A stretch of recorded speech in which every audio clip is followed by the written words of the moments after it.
ఎందరైతే యేసుక్రీస్తు ప్రభుల వారిని వారి హృదయంలో చేర్చుకుంటారో వారి జీవితాలు వెలిగించబడతాయి. వారి జీవితంలో ఉన్న పాపము తొలగిపోతుంది. వారి జీవితంలో ఉన్నటువంటి శాపము తొలగిపోతుంది. పాపమును శాపమును తొలగించడానికి యేసుక్రీస్తు ప్రభుల వారు ఆ కలవరి శిలువలో తన విలువైనటువంటి రక్తమును చిందించి తన ప్రాణాన్ని మన కొరకు అర్పించాడు. కనుక ఈ యొక్క ఉదయకాలపు సమయంలో నీవు నేను మనమందరము కూడా పాపులమని దేవుని యొక్క లేఖనాలు సెలవిస్తూ ఉన్నాయి. ఏ భేదము లేదు, అందరూ పాపము చేశారు. కనుక పాపము పరిహారింపబడాలంటే పరిశుద్ధుడైనటువంటి దేవుని దగ్గరికి మనము రావాలి.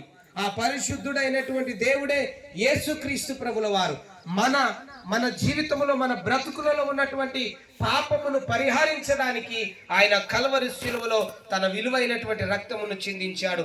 ఎవరైతే యేసుక్రీస్తు ప్రభుల వారి దగ్గరికి వచ్చి వారి పాపములను ఒప్పుకుంటారో, వారి పాపములను ఒప్పుకొని విడిచిపెడతారో వారికి వారి యొక్క పాపము పరిహరింపబడుతుంది. పాపము లేకుండా ఎవరైతే ఈ లోకములో బ్రతుకుతారో వారు నిత్య జీవంలోనికి వెళ్తారు.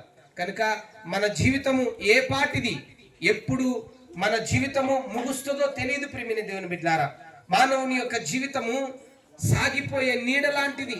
మానవుని యొక్క జీవితము పగిలిపోయే కుండ లాంటిది. మానవుని యొక్క జీవితము నీటి మీద బుడగ లాంటిదండి.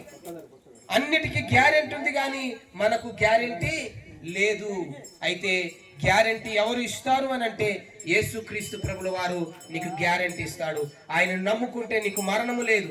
ఆయన నామమందు నీ విశ్వాసం ఉంచితే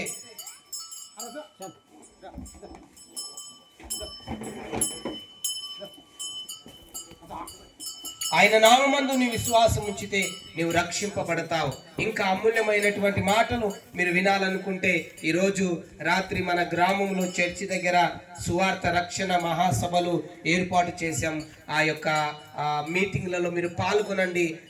మీరు మనస్ఫూర్తిగా యేసయ్యను మీరు విశ్వసించండి. అప్పుడు మీకు నిత్య జీవము కలుగుతుంది. అలాంటి కృప ఈ గ్రామ ప్రజలకు అందరికీ దేవుడు అనుగ్రహించునుగాక.